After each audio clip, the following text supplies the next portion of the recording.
and Megan. So we'll open up the floor for questions to all, including Megan. Alicia.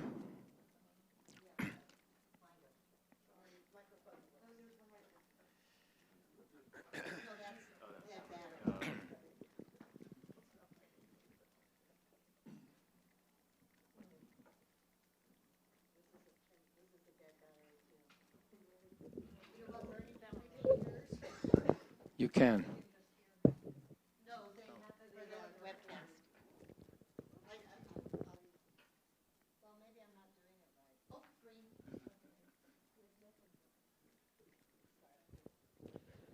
Thank you for a very stimulating, excellent panel. I'm Alicia Fernandez. I see patients at San Francisco General. And I want to ask you a very specific question. And there's probably no better place to be an undocumented patient than San Francisco.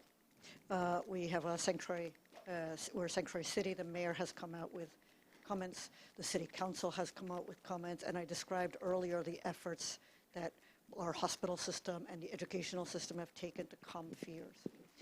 Nonetheless, right now we have a really big crisis, and that is the crisis of fear.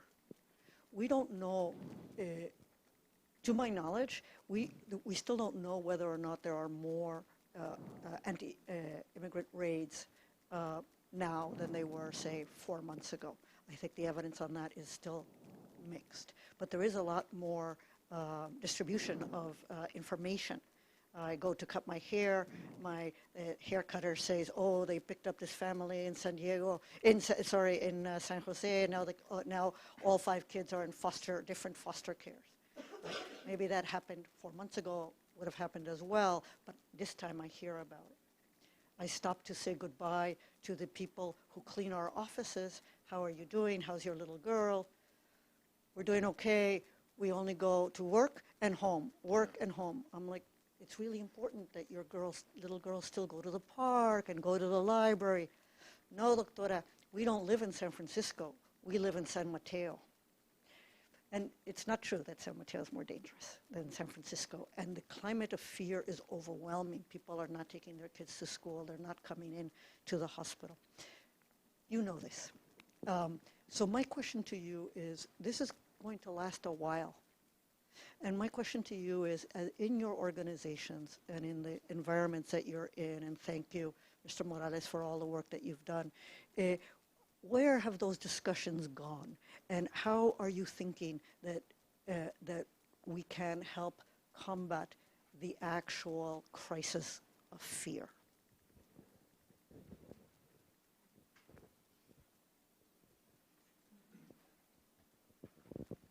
Well, I can start a little bit and talk about what we've done.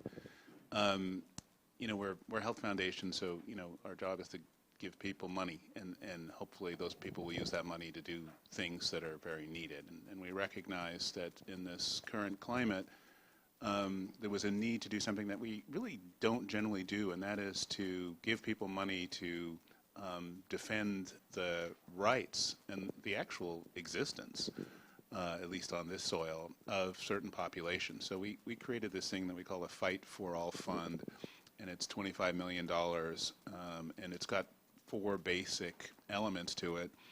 The first is essentially to defend the gains of the Affordable Care Act and various other pieces of policy at the national level, including DACA and DAPA, the immigrant protections that President Obama had issued by executive order. 2 is to work directly with populations that are under threat, like Muslim populations, undocumented populations, transgender, to some extent women in need of reproductive health services in rural sites, folks working with Black Lives Matter who are pushing against the militarization of police. So we recognize that not only are there policy issues embedded in that, but there are actual real human needs, immediate human needs that need protection. They need lawyers, they need advocates, they need protection for their various forms of sanctuary. So we're funding that as well.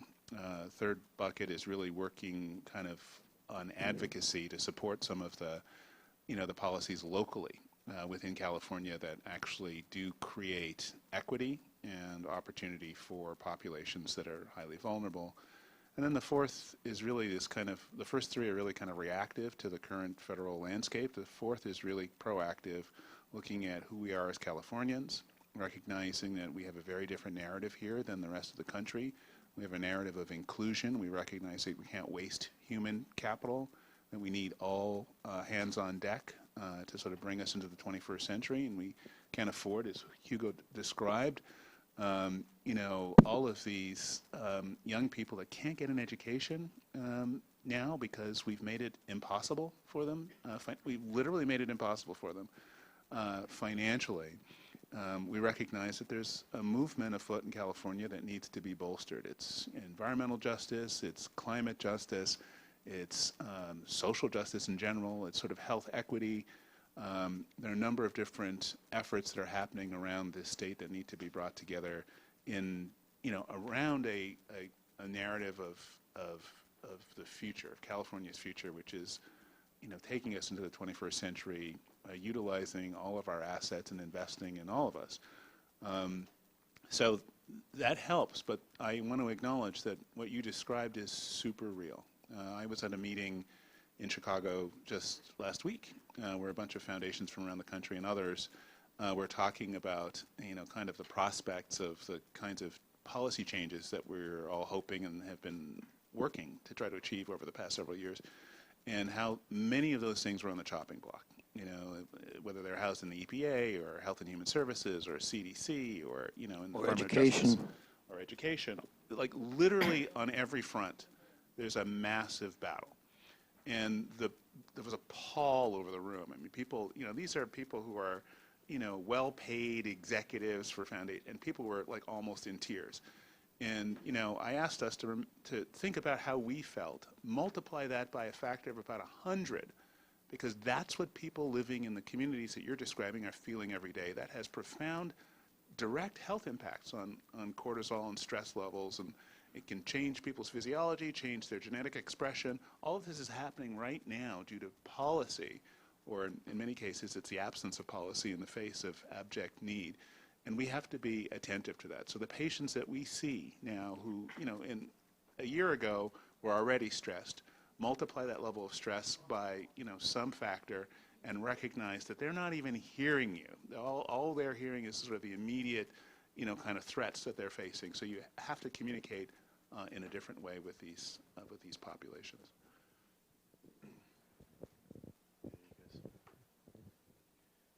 I'm going back to my comment that you got to empower the immigrant community itself, the individuals and the families.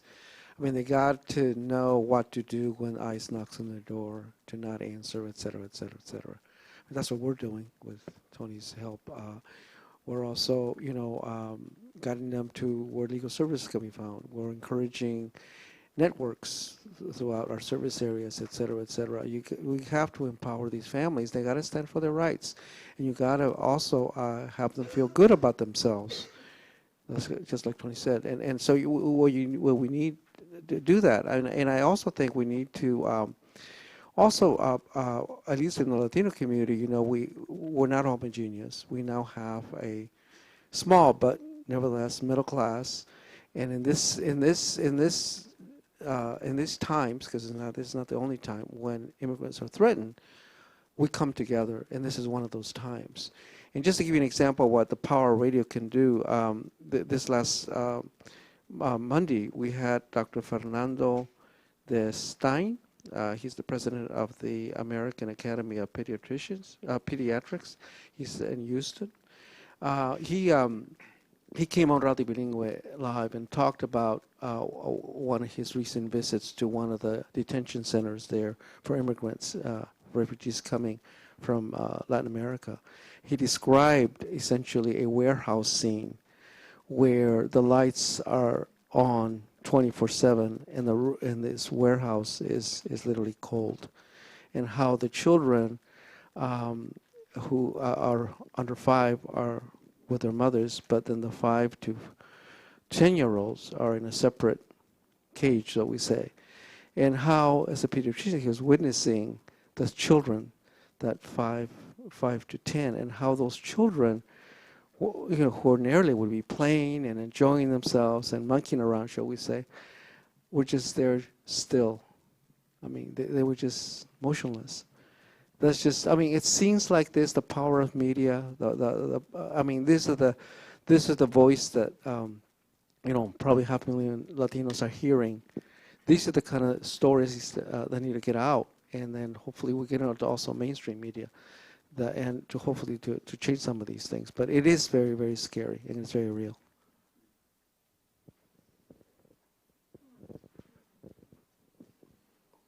Jennifer? Lila, Jennifer?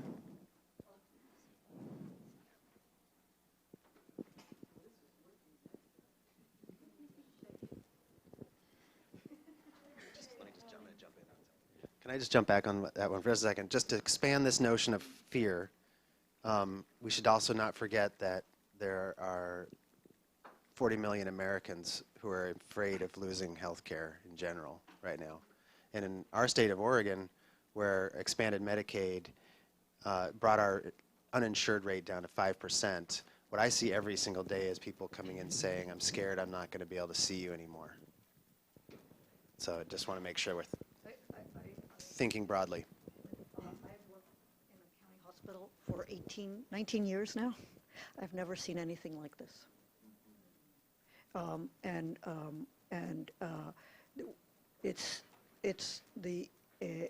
I have very mixed feelings even about some of the stories even that we hear on Univision or even Radio Bilingüe in so much as that right now it's almost traumatizing.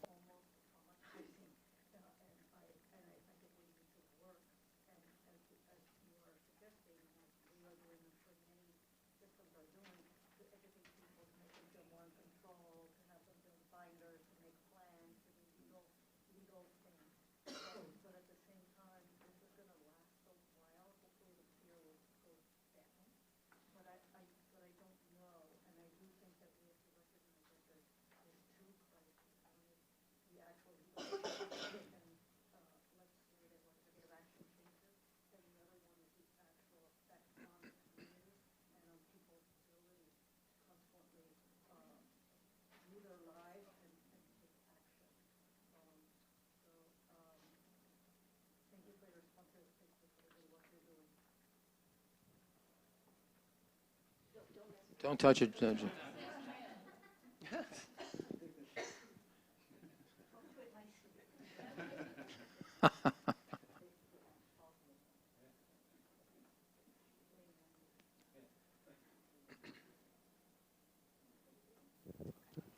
So I'm Jennifer. I'm Jennifer DeLay with the Arkansas Department of Health. So a while back, Michael Valera and I did a webinar for the California Immunization Coalition on health literacy and cultural competency, and I reviewed the literature on immunizations and cultural competency.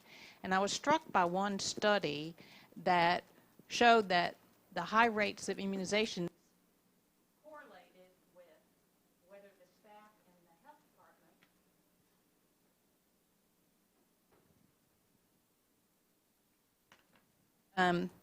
demonstrated cultural humility. And I think of that concept.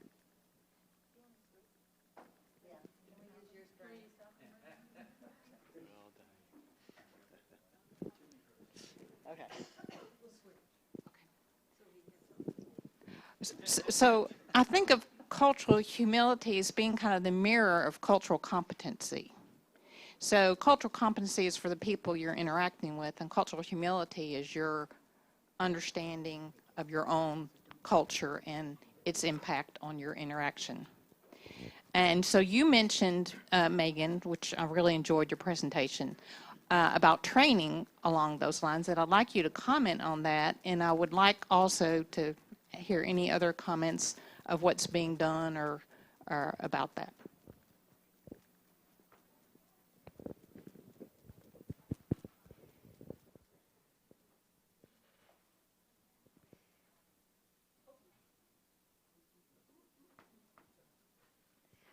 So let's see. you're asking just what I specifically know of that's being done around cultural humility. So a lot of this semantics. So these words all kind of mean the same. I do a lot of plain language writing. So these words mean, I don't know that everyone defines it that way. So cultural humility being your own kind of understanding of your own culture, and then competency is being able to understand others. Is that what you're saying?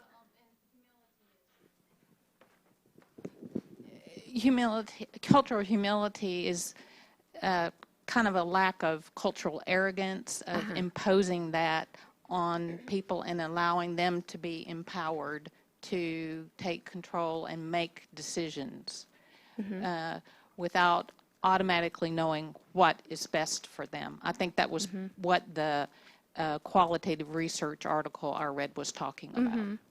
Yeah, absolutely. I think of all of these discussions around cultural competence, and I know there's been a lot of debate around using that term too, because can you ever be competent in a culture? Can you ever really understand everything about someone else's culture? That's where I think the humility comes in. And so to me, I think humility is a piece of any type of cultural training or cultural discussions that you're having. I think we all should be culturally sensitive, aware, and humble. So I know there's a lot of trainings going that are taking place around that, and from my reading and my understanding, it's just the biggest piece is just being aware that you don't understand. You will never fully understand the other culture. That there are ways you can educate yourself on them and interact with people, and ask about them, but it's really just an ultimate sensitivity to it. That and an openness that what you're hearing or what you're seeing could be due to many factors. It could be culture, it could be a lack of understanding, it could be fear, it could be a range of factors. So that's kind of my understanding of of certain types of cultural trainings. Yeah, I think. I don't know if that helps, but I would love to hear if anyone else has comments. I have no comments, but Ignatius Bow, who is sitting in the back of the room, used to run this program for the California Endowment. So if he has any comments, I would definitely lend the microphone to him. As an educator, I can answer it from that perspective. The difficulty for us is that if you ask any of our students, any opinion questions about that relate to cultural humility or egalitarian values, they all espouse the same very altruistic, very affirming attitudes and opinions. But we all know that the research doesn't support that in practice. And so, the differing piece there is implicit bias, right, which is measurable. And we measure it in our students. And we can ask them, how do you feel about these issues? And then let's measure your implicit bias. We can show where that exists, where these differences exist. Is that a motorcycle? All right. That's my Uber.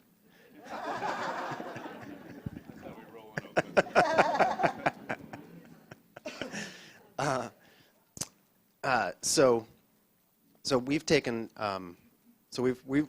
our curriculum has invested heavily in understanding, recognizing, owning implicit bias in our students. And we spend a lot of time in that area. We don't really talk much about cultural humility because it doesn't get us anywhere, because everyone espouses those opinions and those values.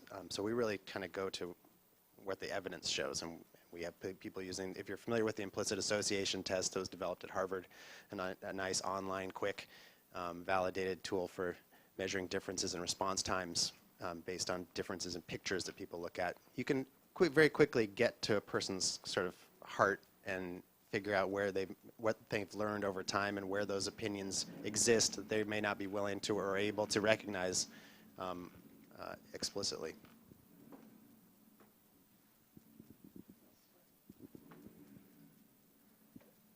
are you calling on? Lindsay.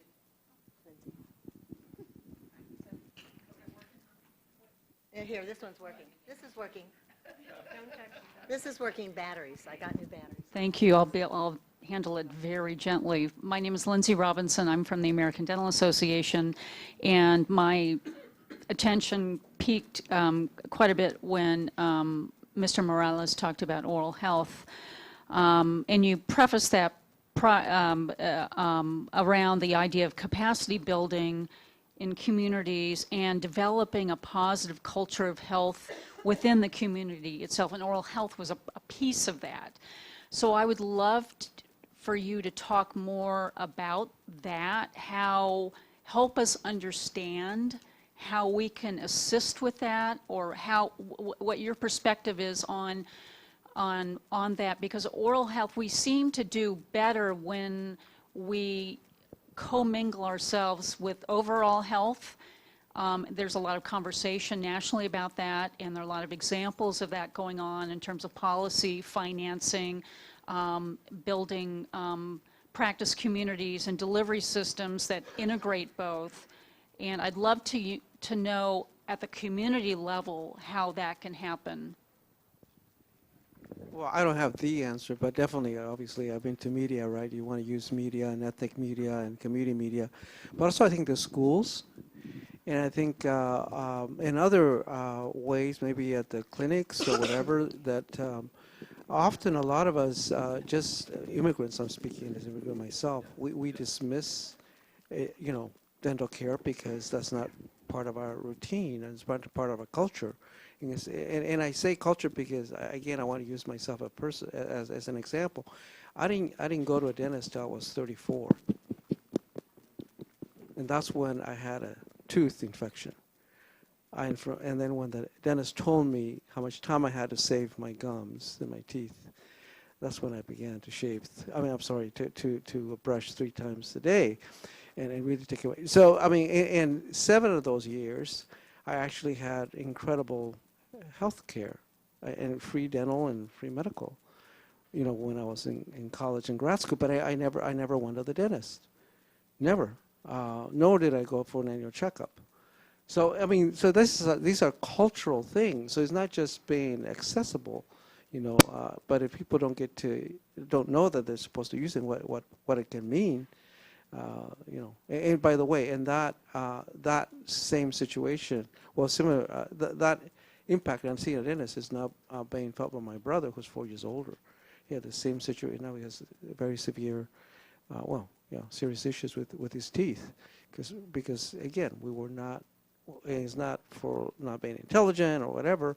It's just not being sensitive to what dental care means and can mean.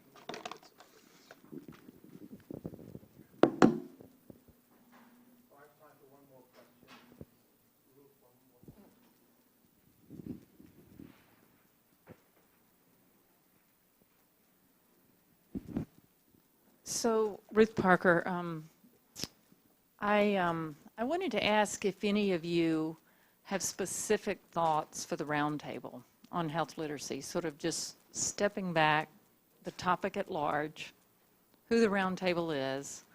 It's such a big issue. There's so many ways to think about it, and you all represent different approaches and entities. So I'm very curious to know, for the roundtable on health literacy from the National Academies, who's had this conversation today across the different panels, and from your perspective, do you have any suggestions to the roundtable specific to health literacy, which I will take note is not just health care literacy. I love what you're doing, by the way.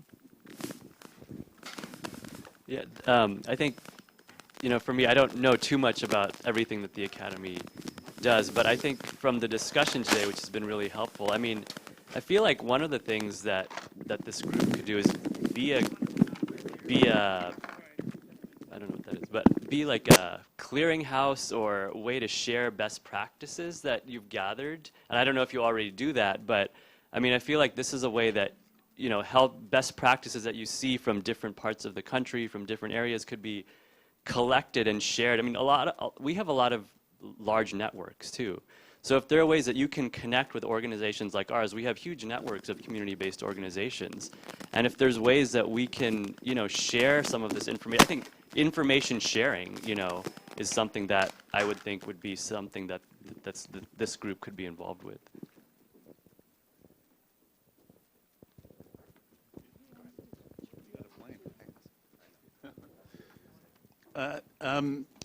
So a lot of ideas, actually. But I think I should probably wrap them up in sort of one basic theme. And I know the roundtable process is, it's actually pretty, I think it's really improved a lot in terms of sort of reaching out to unlikely kind of contributors. And so in that vein, I do think that the way that a question is structured influences the kind of answers that you get. And the question around health literacy, as I said earlier, presumes that there's this sort of relationship kind of structure between institutions and individuals, and that institutions are experts and individuals are kind of waiting supplicants, to have knowledge disgorged into their beaks. And I think that frame reinforces disempowerment of communities. And so I think that the question about literacy has to be bidirectional. And there has to be sort of a clear kind of resetting of that assumption that the problem is that the community is not literate. And instead thinking about, how literate are these institutions in the real needs of communities and the real expertise of communities. So to me, however you can structure it in a way that kind of resets that dynamic a little bit, where community is helping kind of institutions understand how illiterate they are in the sort of the meaningful kinds of institutional needs of community members, to me, I think would be a very helpful reframe or restructuring of that sort of the basic inquiry. I agree wholeheartedly. I would add on a separate, I won't add to that, actually. Let me just stop there. I want to say, no one said there'd be any numeracy involved in this. I was told there'd be no math. I would like to, so I would say that the way the world feels right now, the way the United States health professions education world feels to me right now is that it's going to take forever to build the evidence base to move our institutions towards adopting changes in the way they train professionals. It feels like it's going to take the whole rest of my career. And I think that the structure could be influenced more top-down, that we could create the demand sooner by influencing those organizing bodies, like I mentioned earlier, the accrediting agencies specifically, to create the demand and to have our institutions then provide the supply. And I think that this body, if any, has the potential to do that. Well, thank you very much.